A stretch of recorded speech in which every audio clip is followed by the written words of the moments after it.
Good morning, everyone.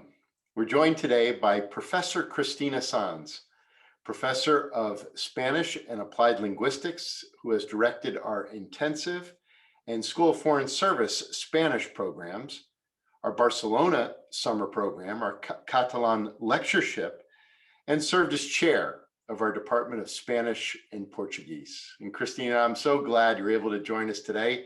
It's a pleasure to have you here as part of our conversation series.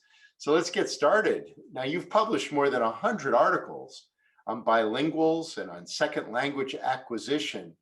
Could you talk about the focus of your research and how it shapes your practices in the classroom? Sure.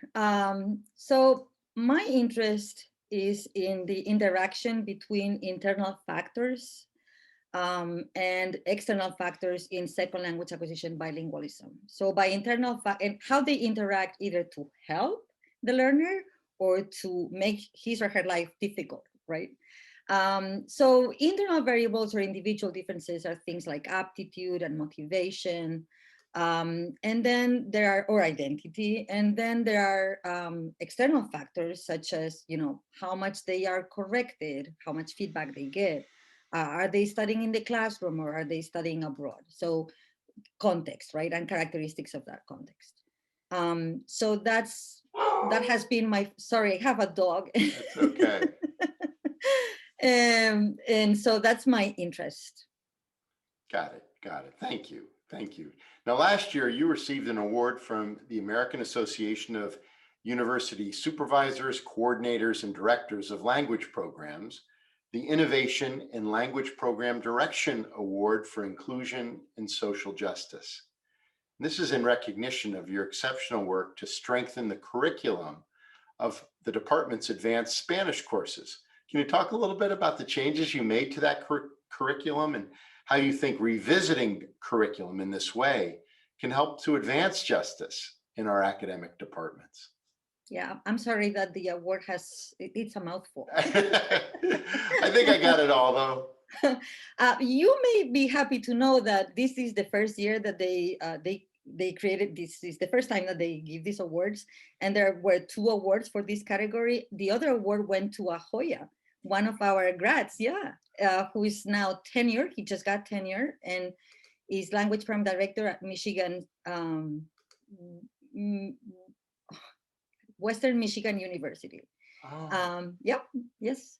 Okay, so the curriculum is always changing. We have this idea that the curriculum is set and nothing, but it's a living thing. It changes all the time. If you ask any of our colleagues, they will tell you in August every year, I'm working on my syllabus. Oh, but didn't you teach that course already? Yes, I did, but I'm changing my readings, right? I'm changing. Sure. So why? Because needs change, goals change, and our students change and their interests change. And so we as faculty adapt our curricula to their needs, right?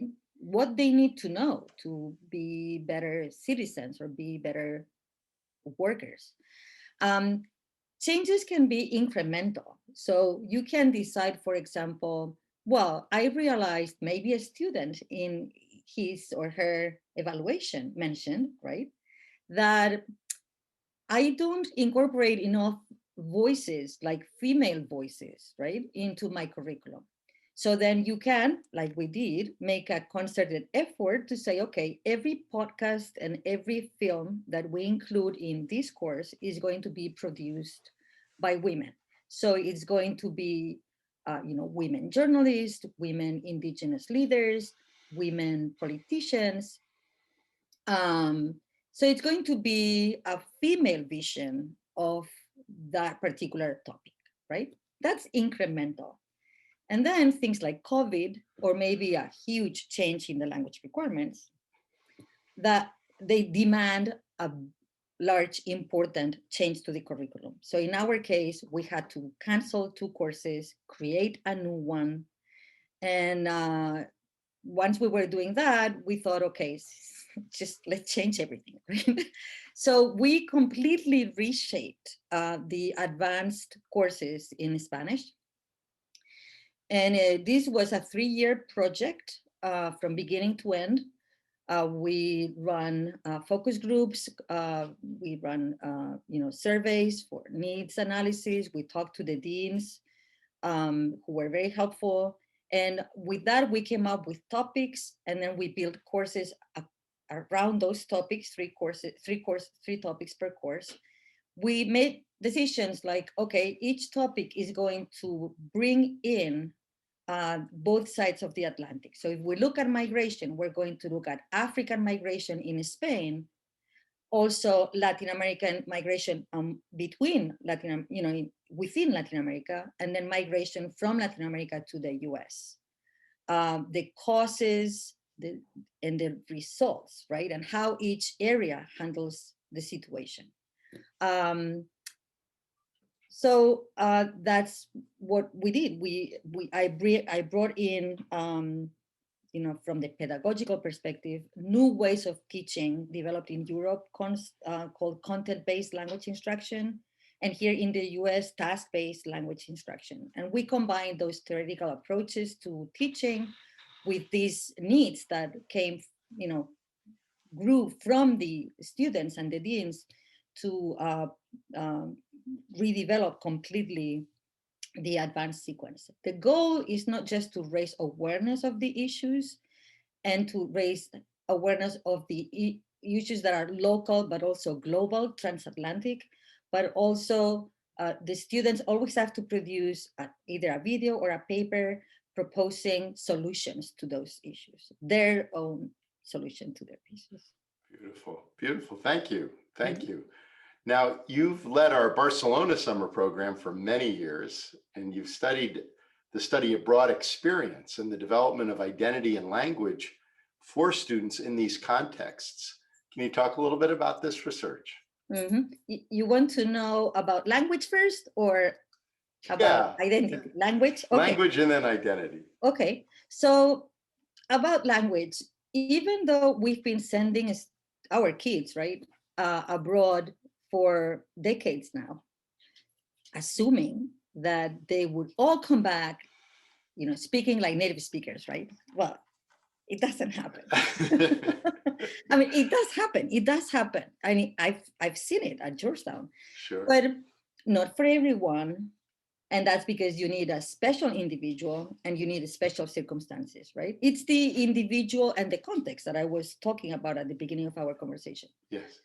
We know very little, even though we have been spending time and money and effort sending students abroad, the institution, the families, the student herself.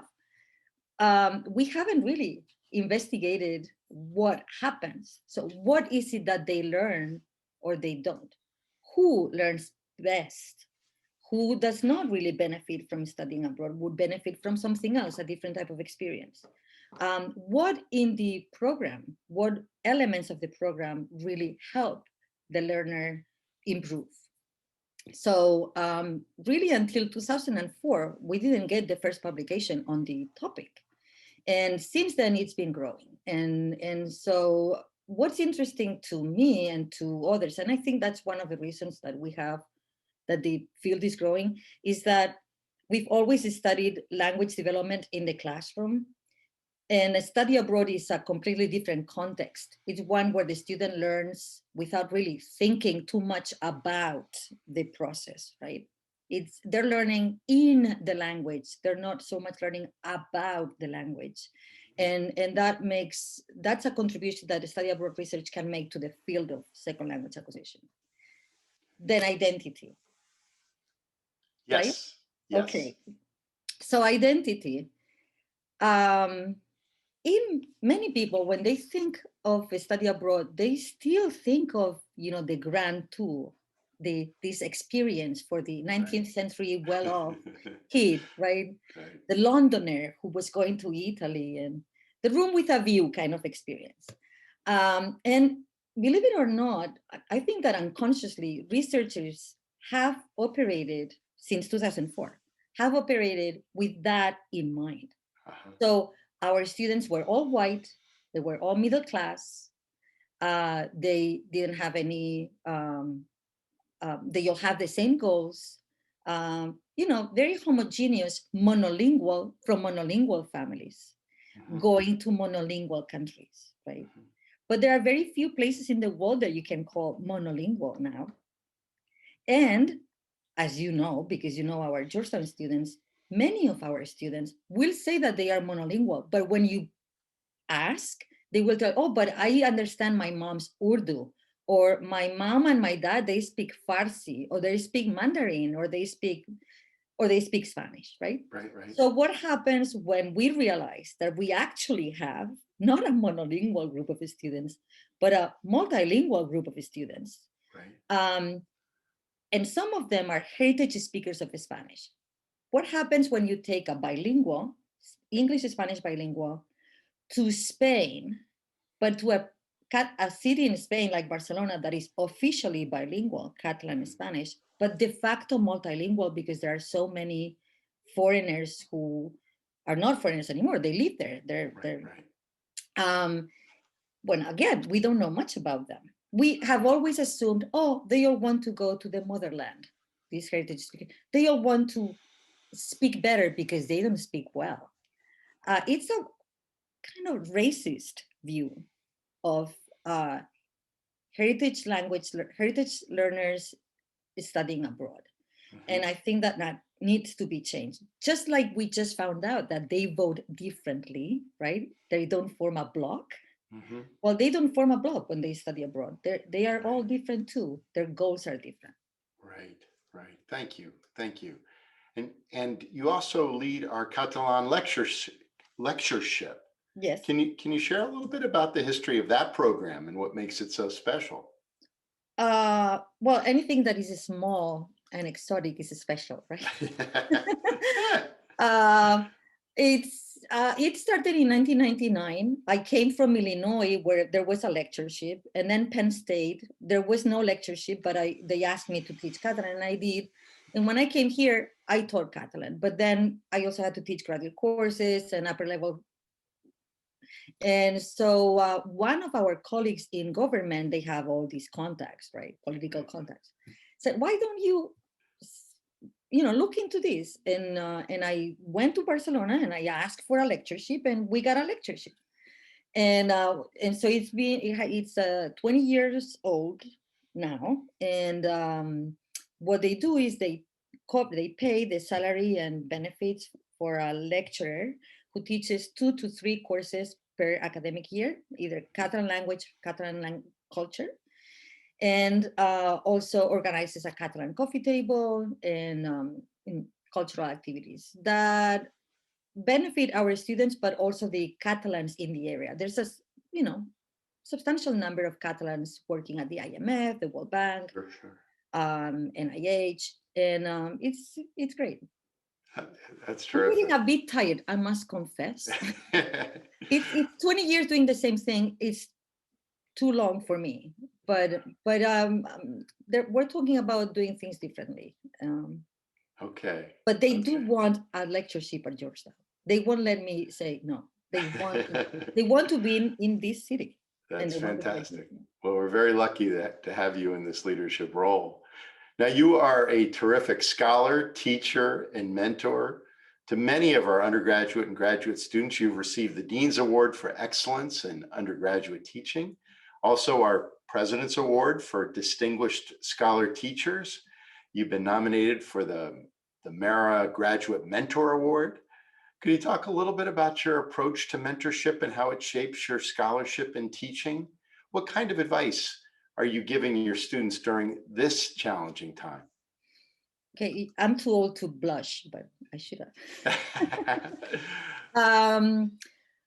So to me, mentorship always, I know that it works differently for different faculty. For me, it has always been about research. So my mentorship has always started with usually a graduate student working next to me on my research, which then becomes our research. It really quickly becomes our research, and then slowly becomes his or her research, right? His or her dissertation.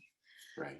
And so in the 5 years that they spent with us in the department, that relationship starts with research, and then with time it becomes more about preparing them to find a job, how to write a CV, how to present himself or herself, how to interview.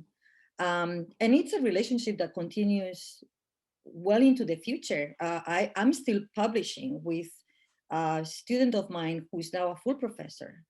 6 of them got tenure last year, and I'm writing with maybe 2 or 3 of them. I'm editing a volume with 2 of them. So, 5, 10, 15, 20 years after they have left Georgetown, we keep working together. Yeah. And so it's great. I'd like to do that more often with undergrads. I think that, don't tell undergrads, they will hate me for saying this. I know that they don't like requirements, but research should be a requirement. Yeah. They should all have that experience. Working with a professor and a graduate student, with other undergrads, something that the guys in the sciences do all the time. I think that any student will benefit from that experience, and that really helps with mentorship because it gets you close to the student. Well, I would just say before we close that I was the one who was able to present you with the President's Award for Distinguished Scholar Teachers, and it was a great moment at our faculty convocation where we were able to honor you for your great service. And you're selected for that award. I play a role, but you are actually recommended by a group of your peers. And it was a real privilege for me to both accept that recommendation and have the honor to present you with that award. Thank you. In closing, is there a message that you'd like to share with our community? Okay, so to students who are worried about their future, I would say life is not a sprint, it's a marathon. And your first job may not be your dream job. Maybe your second will not be. Mine were not. I had to get my third job. That was my Georgetown job. That was my dream job. But my first and my second were. And just, stay flexible and stay hopeful. And to everyone else, I think that we should just, focus on the light at the end of the tunnel, and take care of each other, and just, sit and wait. Thank you. And thank you for everything that you mean to this university community. We're so grateful to you for all that you do for us. And I want to thank you for sharing this time with us. And again, so grateful for the many ways that you contribute to strengthen our academic community, and very happy that you're able to share more about your work with us today. And I look forward to being with all of you again soon. Take care of yourselves and take care of everyone around you. For every Hoya, everywhere.